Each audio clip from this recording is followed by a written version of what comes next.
Bula Vinaka, this is Pacific Waves from RNZ Pacific. I'm Susana Swiswiki. Coming up, Nauru heads to the polls. Also, we celebrate it every day in the choices we make, the values we live by. Fiji marks 55 years of independence, and we take a look at some of the other big stories from around the region. Nauru hits the polls this Saturday. Under incumbent President David Ariang, Nauru switched diplomatic ties from Taiwan to China in 2024. The country also signed an agreement with Australia in September to resettle non-citizens at a price of $2.5 billion Australian dollars over 30 years. But former Pacific Islands Forum advisor Sione Teki says bread and butter issues are what's important. The important thing to understand about small island politics is generally the sentiments is really about what the MP that you're electing is able to provide directly for you. And I think that's the true in most small island Pacific states. And that's your bread and butter issues. And for a country like Nauru that does have a history, it was very rich for a period of time, and then it became very poor. And there's a general expectation, particularly from the community, that when you're elected, you're expected to give back. So the issues and what MPs, I guess, can promise in the context of giving back, that does have a lot of influence. And obviously, there are broader issues that sit above that. For example, the issues around the refugees in Nauru, deep sea mining and others. But I suspect on the ground, it probably doesn't weigh as much as some of the more specific bread and butter issues, particularly around what you can do for me. That idea of people thinking first about what the politicians can do for them, does that mean politics at the constituency level is almost more important than this party or that party? Absolutely. And Nauru, like other Pacific countries, don't really have parties. I mean, parties doesn't really mean anything. And most people run on either their personality or on the strength, for example, of their business interests and their own reputation within the community. So that tends to mean more. Elections itself is affiliated with communities and families and wealth. Those tend to have more strength when you're running as a candidate. So absolutely, when you're thinking about it in those terms, isn't really big. And party ideology and broader policy isn't really as influential as you would expect in more developed political systems. Given what you've said, perhaps this is not such a big issue, but President David Ariang, he switched diplomatic ties from Taiwan to China in 2024. Do you think the general population will be looking on that move favourably? My own inclination is that move itself doesn't have a strong bearing, particularly if it doesn't affect the way in which government is able to provide for its citizens.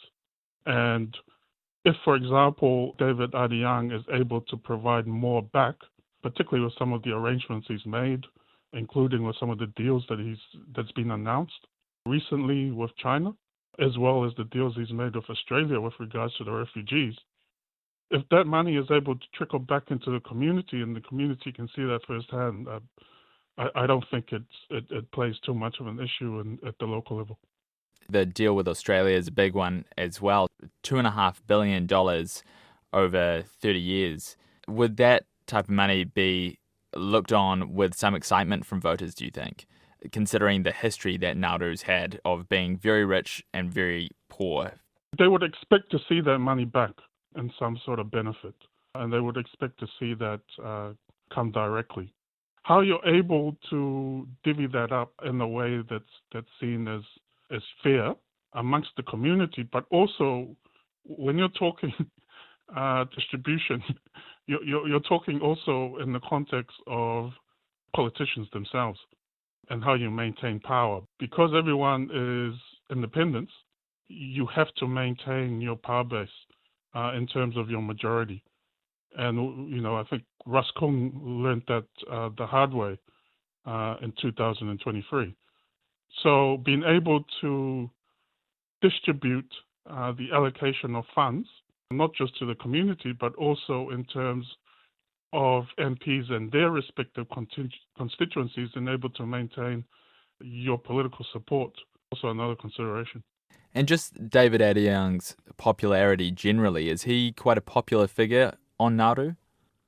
He's a well-known, respected figure. I mean, you got to remember that when former President Wanga and David Adeang, who was the finance minister at the time, came into power in the mid-2000s, Nauru was bankrupt. And David Adeang was instrumental in pulling the country out of that bankruptcy. And even now, when you see during his term as president, you've seen quite a lot of big announcements, particularly financing. So he does have a track record of being able to provide money back into the country. How, I guess, that money is provided is a different question altogether. A Fijian academic says that the nation must focus on the future as it celebrates the 55th anniversary of its independence from Britain. The 10th of October in 1970 was a defining moment in Fiji's history and marked the end of the country's status as a crown colony. Prince Charles was in Suva for the grand ceremony at Albert Park alongside the nation's first Prime Minister, the late Ratu Sir Kamisese Mara. Margot Staunton has the story.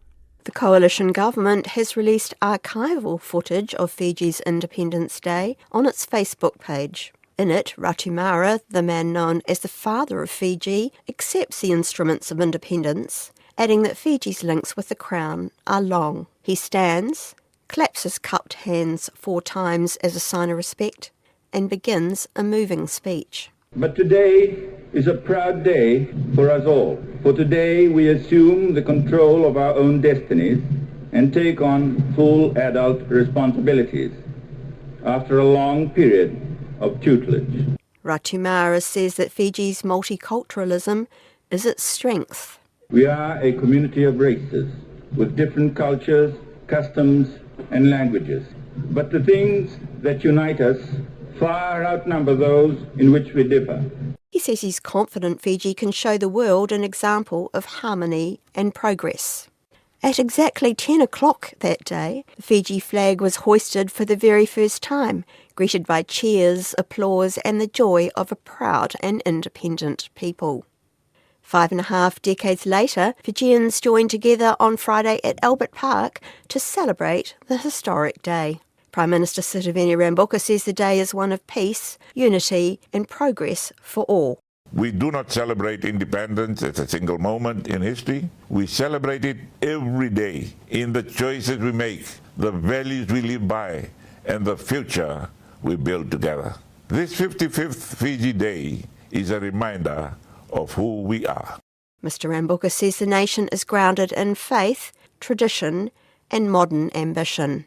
He described Fiji this way. A Pacific beacon of peace, democracy and progress. Let us stand together, not as Itaukei or Indo-Fijians, not as urban or rural dwellers, not divided by faith, but as one people under one flag with one vision. Friday's festivities kicked off with a march from the Suva Flea Market to Albert Park, where civil servants represented their ministries dressed in blue. There was a 21-gun salute by the military, a parade inspection and a presidential salute. Distinguished Professor Stephen Ratuva of Canterbury University says while the anniversary is symbolic, for many it's just another day in the country's history.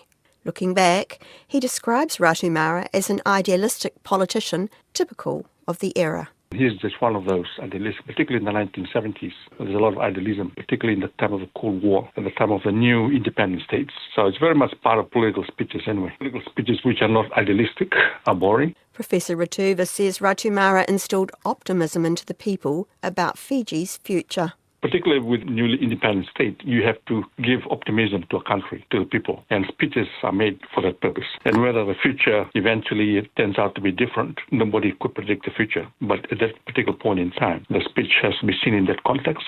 However, Fiji went on to witness 4 coups in 20 years. 2 in 1987, one in 2000 and the last in 2006. Convicted former Prime Minister Frank Bainimarama was head of Fiji's military when he staged the fourth coup.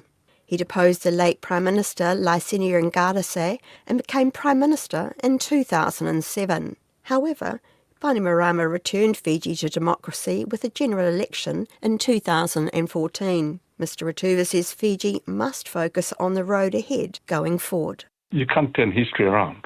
Any country, New Zealand can be turned around. You just have to move ahead and see what's the pathway forward in terms of what's required moving ahead. Fiji's largest Indo-Fijian organisation says it's focusing on the future with optimism and pride. Dhirendra Nan, the president of the Sri Sanatan Dham Pratinidhi Sabha, says he's humbled by the progress Fiji has made since independence. Mr. Nand says his religion teaches that the whole world is one family. We truly live this principle. People of different races, religion and backgrounds share this beautiful land as one family, respecting each other's belief and cultures. I think this is the strength of Fiji and the foundation on which our progress stands. He says all branches of the faith are celebrating Fiji Day in different ways. Some are organizing sports events to mark this day. Some are visiting prisons and hospitals to meet the unfortunate and just to share the word of peace, love and prosperity. Mr. Nan says the organisation is positive about the future. I mean, leaving the past behind, I think we are making a good progress as far as our future is concerned. And our organisation is really working together with the government of the day to see that we achieve what we call Fiji in the way the world should be, you know. And he added, we need to care for each other and we need to respect the law. We need to protect our environment. And let us all get together, all the sons and daughters of Fiji, and rededicate ourselves to these values so that the next 55 years will be even brighter than the last. Ratu Sukamasisimara, the father of Fiji, served as Prime Minister from 1970 to 1992. He later served as President from 1993 to 2000 before he died in 2004, aged 84. That was Margot Staunton with that report. To look back on the week's news stories, I'm joined by our Morning Bulletin editor, Christina Persico. Talofa, Christina, we'll start with cybersecurity concerns. A lot of money lost out of Fiji in 2024? Yeah, this is a story out of the Fiji Sun. The Pacific Cybersecurity Forum has been held in Suva this week. A gentleman called Sagar Patel spoke to the conference. He says Fiji lost around $5 million, that's about $2.2 million in US currency, to online scams last year. He says 4.6 million Fiji dollars was lost in scams related to a popular online shopping store and another $600,000 to mobile money fraud. He also spoke about AI. He says that it allows smarter, faster and more deceptive cyber attacks, and Pacific nations need to act to protect their digital borders.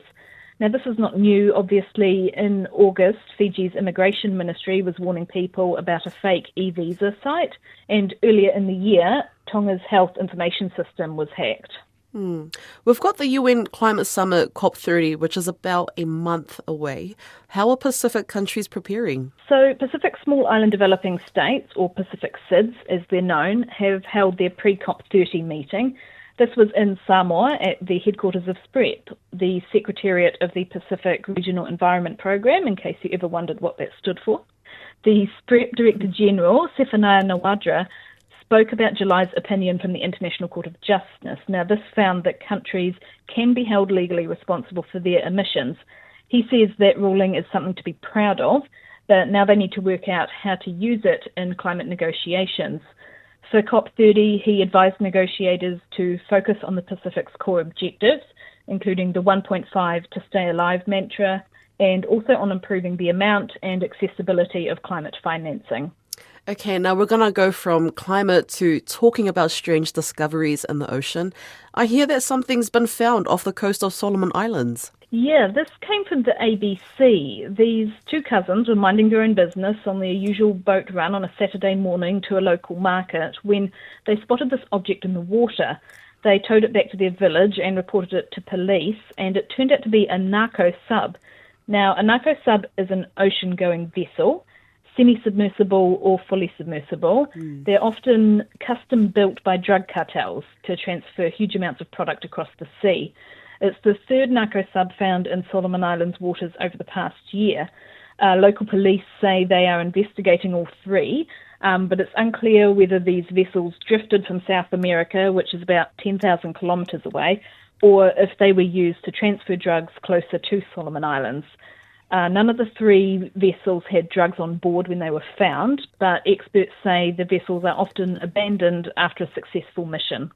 And finally, I know that we touched on elections earlier in the week, but on Saturday, it's voting day in Nauru, is that right? Yeah, so early voting began on Thursday. On Saturday, 14 polling stations will be open from 9 a.m. to 6 p.m. local time. The Nauru Electoral Commission says there's a total of 60 candidates vying for seats in Parliament, 6 of whom are women. As well as voting for seats, people will be asked for their vote in a referendum on Nauru's parliamentary term. Parliament has passed an amendment bill to extend the term from 3 years to 4, but it requires 2/3 of referendum votes to be in favour for it to become law. And while we're on the topic of voting, candidates have been released for Tonga's election next month. 71 people have registered to contest the 71 people have registered to contest the 17 People's Representative seats in Parliament. The list includes the current Prime Minister, Dr. Aisake Eke, and the man he replaced in the role as well, Huakavu Meliku Siose Sovalene. And we'll have more on the Tonga and Nauru elections next week. But thank you so much, Christina. That's Christina Persico, our morning bulletins editor for RNZ Pacific, with our Pacific News Wrap. That's Pacific Waves for today. For all episodes, head over to rnz.co.nz/Pacific. We're also on Spotify, Apple and iHeartRadio. From myself and the RNZ Pacific team, tō whā, sui fua.